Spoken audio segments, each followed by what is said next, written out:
Welcome friend. आज हम बात करेंगे मेंटरिंग पे, क्योंकि मेंटरिंग एक विकास का बहुत ही बढ़िया टूल है, ग्रोथ का बहुत ही अच्छा टूल है, जिसमें हम दूसरों के एक्सपीरियंस से अपने जीवन में उसका फायदा ले सकते हैं। आजकल वैसे युग है गूगल का। लोग गूगल पे सर्च कर लेते हैं और उनको लगता है उनका काम हो गया।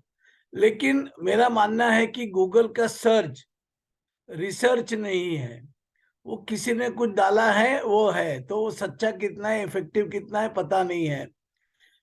तो मेंटरिंग के हिंदी में अलग अलग शब्द हैं। मार्गदर्शक है, जो डायरेक्शन देता है, उपदेशक है, आपको कोई अच्छी बातें बताता है, आपको सलाहकार है, आपको सलाह देता है, या आप उससे विचार विमर्श कर सकते हैं। तो मेंटरिंग के बहुत फायदे हैं, कैसे है, क्या है। और जैसे कि यहाँ पिक्चर में देखते हैं कि आदमी के दिमाग में जो गुत्थी है, वो जाल को ये सुलझा देता है, मेंटर अपने लिए बहुत आसान कर देता है। तो इसको हम आगे डीप में देखेंगे। तो मेंटरिंग होता क्या है? तो दो आदमी के बीच में एक संबंध, जिसका उद्देश्य है प्रोफेशनल और पर्सनल ग्रोथ करना, डेवलपमेंट करना। नॉर्मली मेंटर एक एक्सपीरियंस पर्सन होता है, जिसके पास नॉलेज, एक्सपीरियंस और एडवाइस होता है। वो अपने से लेस एक्सपीरियंस आदमी को शेयर करता है। तो जो करता है उसको मेंटर मेंटर बोलते हैं, और जो सामने बैठा होता है उसको मेंटी बोलते हैं। नॉर्मली सीनियर आदमी जूनियर आदमी को सिखाता है, लेकिन ये कोई जरूरी नहीं है। आजकल यंग लोग भी बड़े उम्र वालों को काफी कुछ सिखा सकते हैं। तो it is question of experience and not age. तो मेंटरशिप क्या है? तो ये एक प्रभाव है, इन्फ्लुएंस है, गाइडेंस है और डायरेक्शन है, जो कि मेंटर के द्वारा मेंटी को दिया जाता है। तो इसका मतलब है कि मेंटर हमको ग्रोथ करने में मदद करता है, और एक अच्छा व्यक्ति बनने में मदद करता है, और हमारा एक नया रूप, ट्रांसफॉर्म रूप सामने आ सकता है। इसमें पर्सनल या कैरियर गोल हो सकते हैं। आपको नई तरीके की सोच मिल सकती है। आपके दिमाग में जो अजम्पशन होते हैं कि भाई ऐसा हो सकता है, ऐसा नहीं हो सकता है, उसका भी, उसको चैलेंज करके उसको ठीक कर सकता है। आपको life lessons, valuable life lesson सिखा सकते हैं, और बहुत कुछ हो सकता है। टाइप्स ऑफ मेटरिंग वैसे बोलने को बहुत है। एक तो वन टू वन मेटरिंग होता है, जो या तो किसी का प्रोग्राम है या आदमी खुद ही कर लेता है। एक डिस्टेंस मेंटरिंग, जो आजकल हम फोन पे या जूम पे कर सकते हैं। ग्रुप मेंटरिंग होता है, जहाँ पे एक मेंटर आके ग्रुप के साथ बातचीत करके कर सकता है। इसके सिवाय पीयर मेंटरिंग होता है, कि एक ही कंपनी में काम करने वाले दो आदमी एक दूसरे को सलाह देते हैं, या एक ही गेम खेलने वाले एक दूसरे को सपोर्ट करते हैं।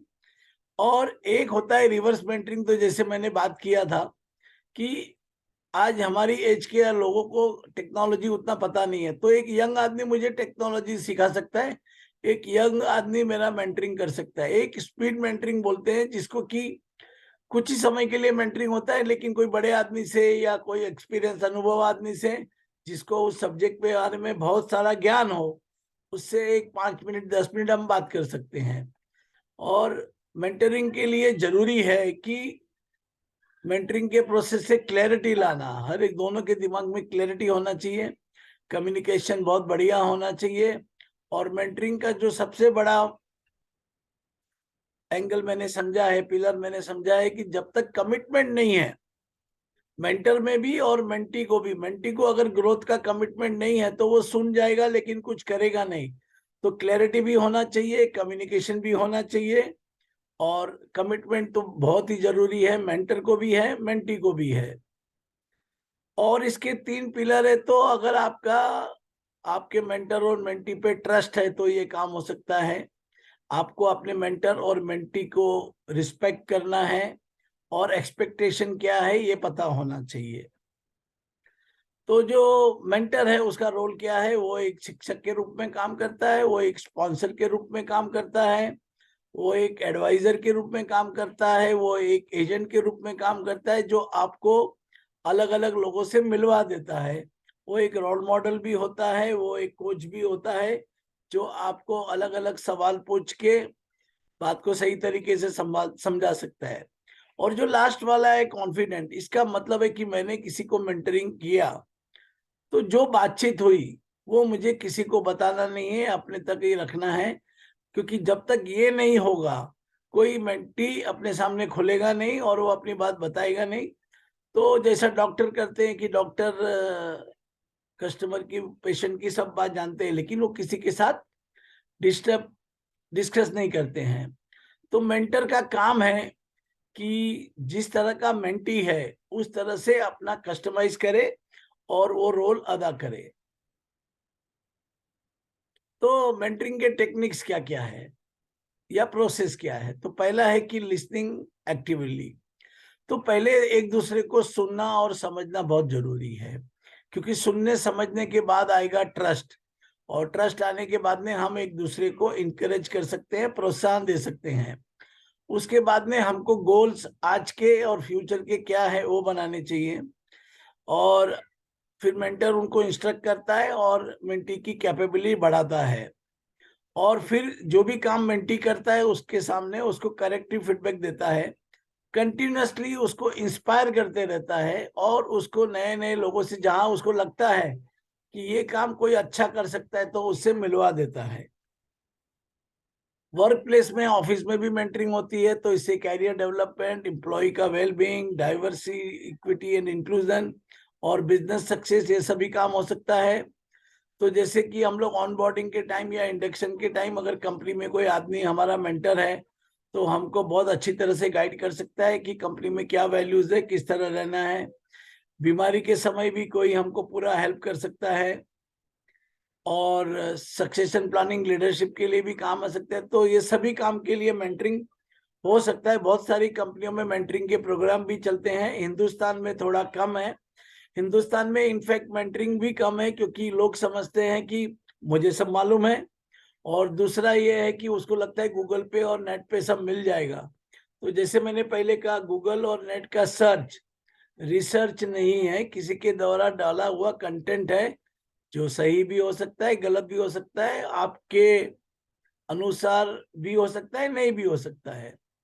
तो मेंटरिंग क्यों करना चाहिए, इसके लिए बहुत अच्छा कोटेशन है कि जो माइंड है वो एक बर्तन है, वो उसको हमको किसी और चीज से नहीं भरना है।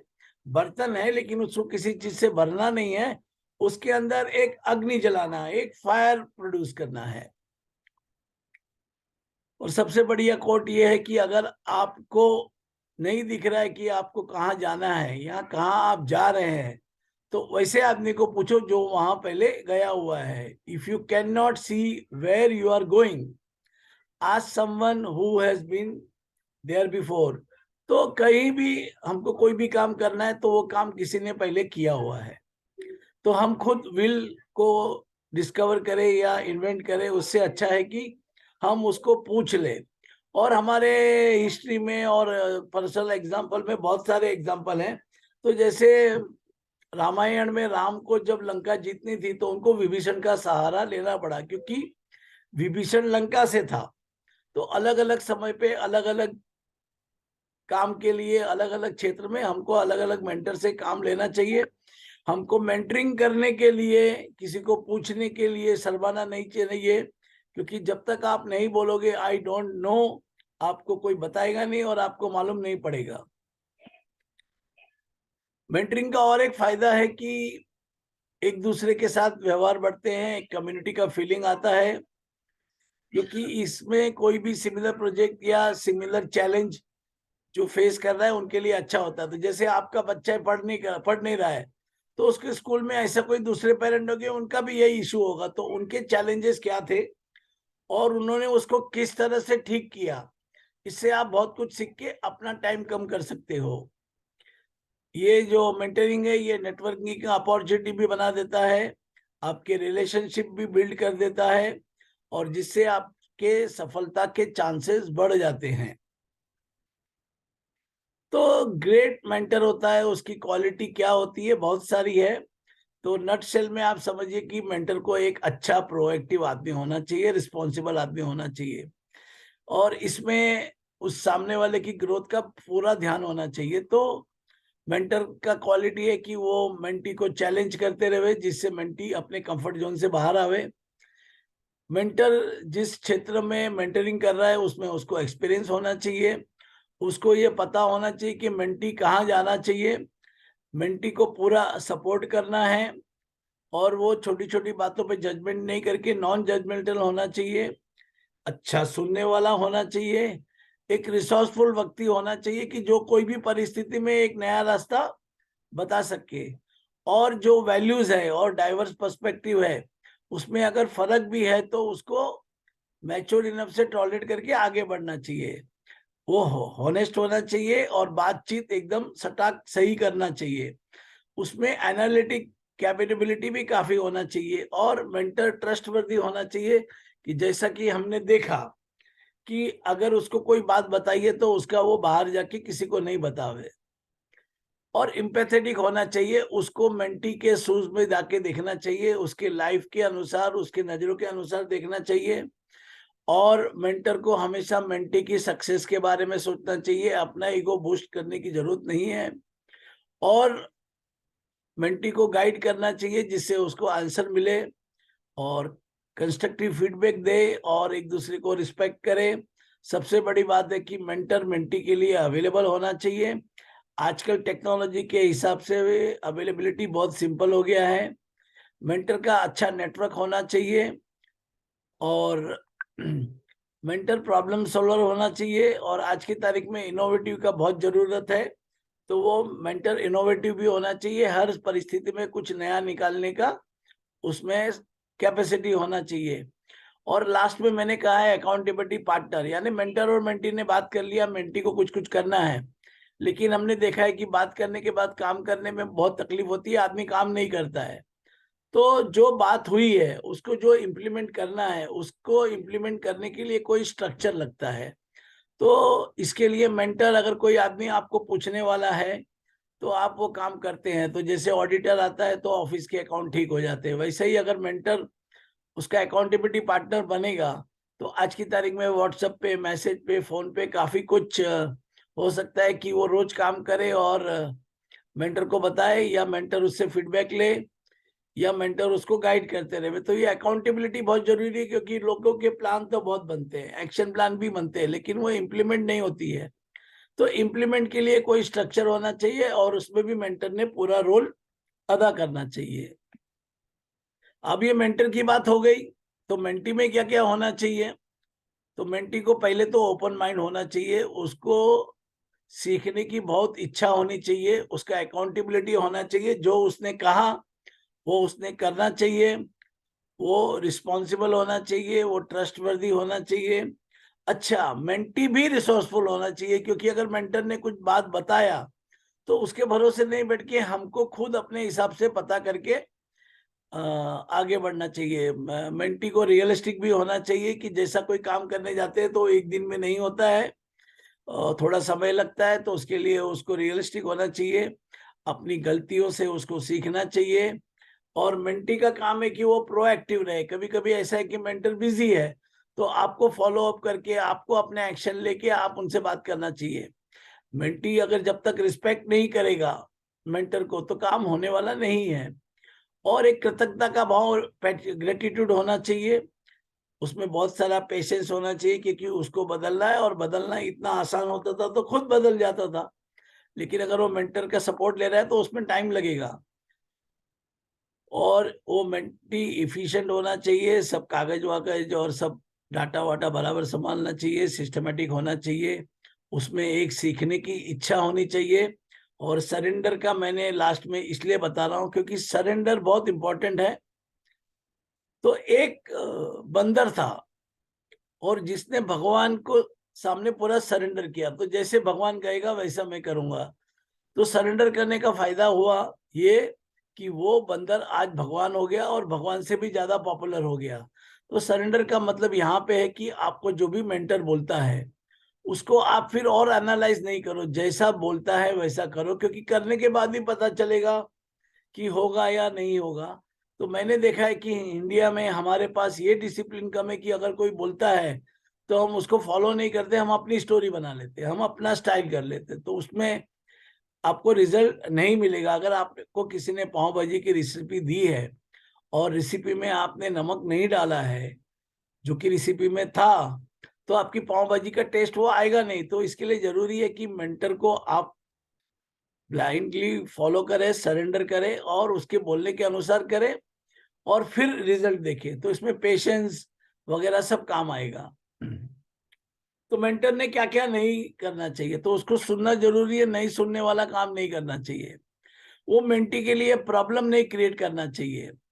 वो मेंटी के जगह पे खुद काम नहीं करना चाहिए और मेंटी को थोड़ा खुद काम करने देना चाहिए। हर जगह उसको असिस्टेंट नहीं करना चाहिए, तो उसको हैंड होल्डिंग करना चाहिए, लेकिन एकदम स्पून फीडिंग नहीं करना चाहिए।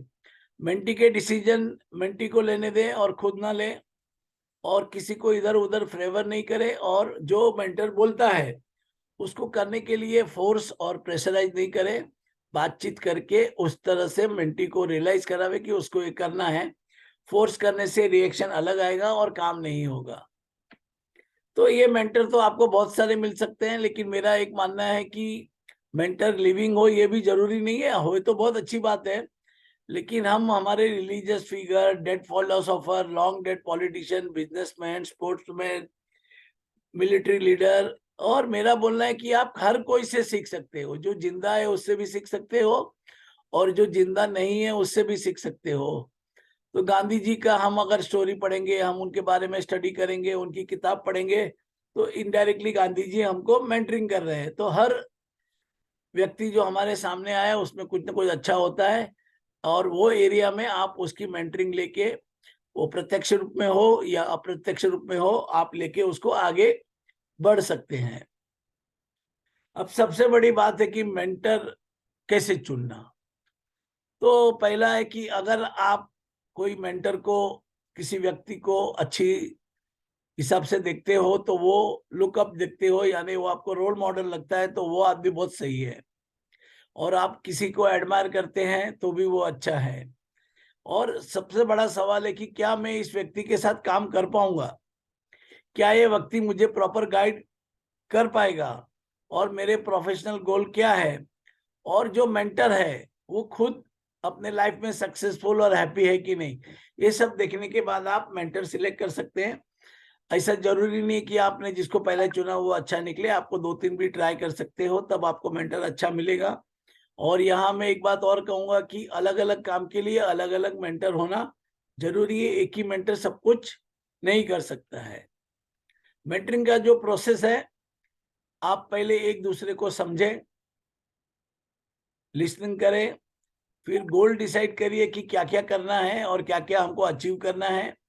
मीटिंग का ड्यूरेशन और मीटिंग का शेड्यूल बनाएं, और उसके साथ साथ ऑनलाइन कम्युनिकेशन आजकल बहुत सिंपल हो गया, तो ऑनलाइन कम्युनिकेशन कैसे करें। और जैसा कि मैंने बताया कि एक मेंटी के लिए एक्शन लेने के लिए स्ट्रक्चर बनाएं, और मेंटर को उसका अकाउंटेबिलिटी पार्टनर बने, और समय समय पर इसको रेगुलर करें, रिव्यू करें, जिससे कि क्या होगा, काम हो जाएगा। नहीं तो एक बार मेंटरिंग किया, बात किया, बाद में क्या हुआ मालूम ही नहीं पड़ेगा। तो ये मेंटी और मेंटर दोनों का जवाबदारी है कि आप अकाउंटेबल बने और इसको पूरा करके आगे बढ़े। मेरे एक दोस्त है मिस्टर योगेश उदगिरे। जब मैंने उनको पूछा कि मेंटरिंग का मतलब क्या है, तो उन्होंने बहुत अच्छा जवाब दिया। Mentoring is natural way of being good. Mentoring का मतलब है आपको एक अच्छा आदमी बनना है, अच्छा व्यक्ति बनना है। क्योंकि बहुत से मेंटर कोचिंग, कंसल्टिंग, ट्रेनिंग वगैरह समझ लेते हैं, लेकिन मेंटरिंग का मतलब है डीप कमिटमेंट फॉर मानवता, ह्यूमैनिटी के लिए बहुत कमिटमेंट है, वो उसका काम है मेंटरिंग। और मेंटरिंग का सबसे बढ़िया एग्जांपल है कृष्णा मेंटर थे अर्जुन के, और अर्जुन को उन्होंने बहुत अच्छा मेंटरिंग किया, जिससे कि अर्जुन युद्ध को जीत सके और अपना काम कर सके। हालांकि अर्जुन बहुत वीर थे और उनको काम पूरा आता था, लेकिन कहीं वो अटक गए थे, तो कृष्णा ने उनको सपोर्ट किया।